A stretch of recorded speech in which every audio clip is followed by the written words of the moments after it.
Kadapa ZPTC ఉప ఎన్నికల భాగంగా మనం చూస్తున్నాము. అంటే వరుసగా జరుగుతున్న వైఎస్ఆర్సీపీ క్యాడర్ పైన కానీ లీడర్స్ పైన కానీ జరుగుతున్న దాడిని నిజంగా ఈరోజు యావత్ ఆంధ్రప్రదేశ్ రాష్ట్రంలో ఉన్న ప్రజలందరూ కూడా ఖండిస్తున్నారు. ఎందుకంటే గతంలో మనం చూసినాం జగన్మోహన్ రెడ్డి గారు ఎంత ఫేర్గా ఎలక్షన్స్ చేసినారు. అంటే తాడపత్రిలో ఆ రోజు మున్సిపాలిటీ ఎలక్షన్స్ జరిగినప్పుడు కూడా మనము తలుచుకొని ఉంటే జగన్మోహన్ రెడ్డి గారు చెప్పింటే ఒక మనిషిని కూడా మనం తీసుకున్నట్టే ఒక మెంబర్ని మనమే ఆ రోజు మున్సిపాలిటీ ఎలక్షన్స్లో చైర్మన్ అయ్యేవాళ్ళు. అయినా కూడా ప్రతిపక్షం వాళ్ళు చైర్మన్ అవుతారని తెలంగాణ కూడా జగన్మోహన్ రెడ్డి గారు చాలా ఫేర్గా ఎలక్షన్స్ని ఎంకరేజ్ చేసేవాళ్ళు. అయితే ఈరోజు కడపలో ఒక ఎమ్మెల్సీ స్థాయిలో ఉన్న ఒక మెంబర్ని కూడా ఈరోజు లెజిస్లేటివ్ మెంబర్ని కూడా రమేష్ యాదవ్ పైన బాటిల్లో పెట్రోల్ తీసుకొని పోయి దాడి చేస్తూ రాడ్లో కొడుతూ దాడి చేస్తూ అదేవిధంగా ఎవరైతే యాక్టివ్గా క్యాన్వాస్కి వెళ్ళిపోతున్నారో వాళ్ళందరూ కూడా థ్రెటనింగ్ కాల్స్ చేస్తూ దాడి చేస్తూ వాళ్ళ ఇంటి పైన దాడి చేస్తూ మీ ఉద్యోగం తీసేస్తాయని చెప్పి ఇంత భయభ్రాంతులు గురి చేసి ఈరోజు భయభ్రాంతి వాతావరణంలో అయితే జెడ్పీటీసీ ఎలక్షన్స్ జరిగే ఒక సూచన చూసినాం.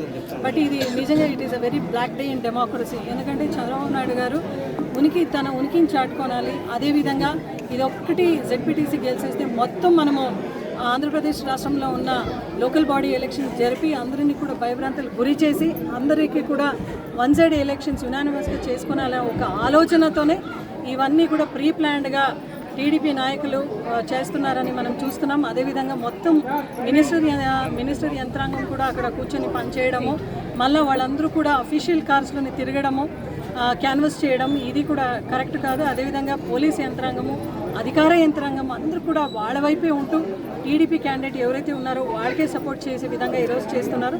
ఇది కరెక్ట్ కాదు. మినిస్టర్ సవితమ్మ ఆమె కడప ఇన్ఛార్జ్ మినిస్టర్గా ఈరోజు ఇన్ఛార్జ్ మినిస్టర్గా మాట్లాడుతూ ఉంది. 50 ఏళ్ళ నుంచి ఆడ వైఎస్ కుటుంబము రౌడీయిజంకి అదేవిధంగా గుండాయిజంకి పాల్పడినారని ఈరోజు సవితమ్మకు నిజంగా సిగ్గుండాలి ఆ మాట చెప్పాలంటే. ఎందుకంటే గుండాయిజం కానీ రౌడీయిజం కానీ Savitamma care of address.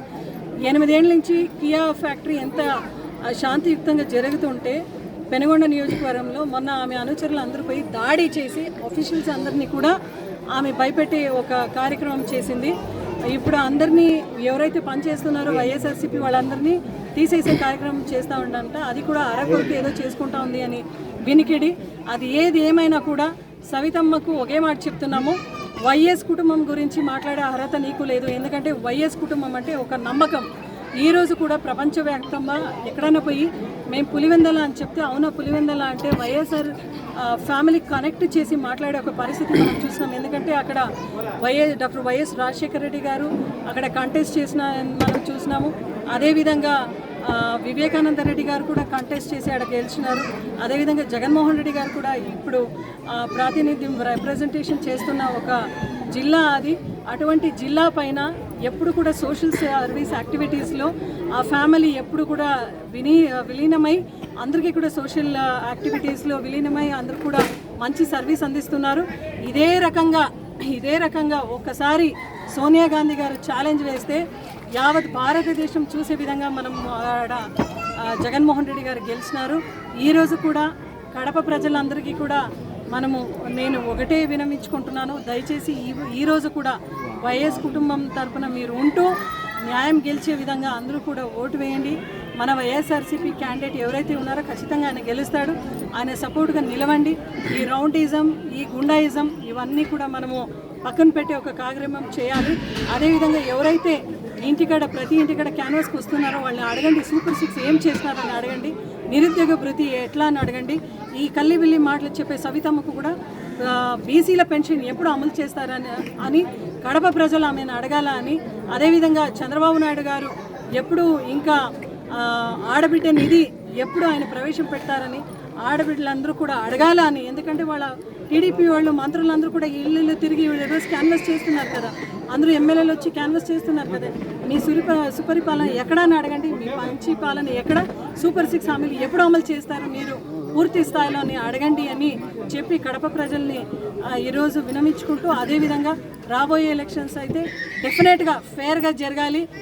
Election commission అయితే ఒక సెపరేట్ దృష్టితో ఈ ఒక ఎలక్షన్స్ జరపాలి అని రిక్వెస్ట్ చేసుకుంటూ, జయం అయితే వైఎస్ఆర్సీపీ క్యాండిడేట్ అని చెప్తూ అదేవిధంగా కడప ప్రజలందరికీ కూడా రాబోయే ఎలక్షన్స్ దయచేసి మీరందరూ కూడా వైఎస్ కుటుంబం వైపు నిలబడి ఫ్యాన్ గుర్తుకు ఓటేయండి అని విన్నవించుకుంటున్నాం. ఈరోజు రాష్ట్ర ఎలక్షన్ జనరల్ ఎలక్షన్స్ ఎప్పుడైతే జరిగినాయో ప్రత్యక్షంగా 3 పార్టీలు కలిసి వచ్చినాయి. టీడీపీ కావచ్చు, అదేవిధంగా జనసేన కావచ్చు, అదేవిధంగా బీజేపీ కావచ్చు. బట్ ప్రత్యక్షంగా పరోక్షంగా కూడా మనం చూసాం. ఆ రోజు సిపిఐ, సిపిఎం, కాంగ్రెస్ 6 పార్టీలు కలిసి వచ్చినా కూడా ఏది జరగలేదు. ఎందుకంటే మొన్న మనం చూసినాం, రాహుల్ గాంధీ గారు కూడా మాట్లాడుతూ ఈవీఎం ట్యాంపరింగ్ అని కూడా ఆయన మాట్లాడినారు. అదేవిధంగా ఆయన మాట కూడా బలపరిచే విధంగా ఒక తృణమూల్ కాంగ్రెస్ ఎంపీ కూడా ఆంధ్రప్రదేశ్ రాష్ట్రంలో ఒక పెద్ద మనిషి కోసమే ఇవన్నీ జరిగింది అని కూడా ఆమెను చెప్పింది. అంటే ఏదైతే ప్రజలు నమ్మినారో మనకు ఈవీఎం ద్వారా మోసం జరిగింది అని ఈరోజు పార్లమెంట్లో చర్చకు దారి తీస్తూ ఉంది. అంటే మళ్ళీ వీళ్ళందరూ కూడా ఈవీఎం ఎమ్మెల్యేలో ఏమో అనేది ఒక క్వశ్చన్ మార్క్ అనేది అయితే ఆ రోజు రాహుల్ గాంధీ గారు అలాగే తృణమూల్ కాంగ్రెస్ ఎంపీ కూడా వ్యక్తపరిచినారు. మీరు ఒక చిన్న ఎలక్షన్స్కు 3 పార్టీలు కలిసి వచ్చి జెడ్పీటీసీ ఎలక్షన్స్కు క్యాన్వాస్ చేసుకుంటున్నారంటే ఇక జగన్మోహన్ రెడ్డి గారు పులివెందల పులిబిడ్డ అనేది మీ అందరికీ కూడా భయం ఉంది. కాబట్టి ఈరోజు ఇటువంటి ఒక దాడికి, ఇటువంటి ఒక దోపిడీకి, ఇటువంటి ఒక దుష్ప్రచారానికి పాల్పడినారు. ఏదేమైతే ఏమి జగన్మోహన్ రెడ్డి గారు డెఫినెట్గా నెక్స్ట్ సీఎం అయ్యేది గ్యారంటీ. రాబోయే రోజుల్లో మనము జెడ్పీటీసీ ఎలక్షన్స్లో కూడా మన అభ్యర్థి గెలవడం కూడా గ్యారంటీ.